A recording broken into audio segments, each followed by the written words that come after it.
আনতে বললে কিছু আনবে না, আনবেও না কিছু। কি হলো, রাগারাগি করছো কেন?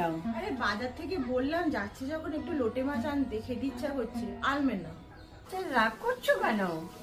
আমি আনিয়ে দিচ্ছি। তা লোটে মাছ দিয়ে কি করবে? আরে কদিন ধরে মার হাতে একটু লোটে মাছের ঝুড়ি খেতে ইচ্ছা করছে, তাই আনতে বলছিলাম।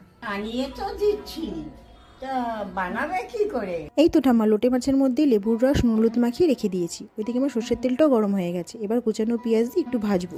একটু ভাজা হয়ে আসলে টমেটো কুচি, লঙ্কা কুচি, আদা রসুন বাটা, নুন হলুদ আর লঙ্কার গুঁড়ো দিয়ে খুব ভালো মতন কষাবো। এবার দিয়ে দেবো মাছগুলোকে, চাপা দিয়ে মাছগুলোকে সেদ্ধ হতে দেবো। মাছগুলো যখন সেদ্ধ হয়ে যাবে তখন কাঁটাগুলো বেছে তুলে নেবো। এবার অল্প আছে একদম মাছগুলোকে শুকিয়ে নিয়ে ধনেপাতা কুচি দিয়ে নামালেই কিন্তু রেডি লোটে মাছের ঝুড়ি।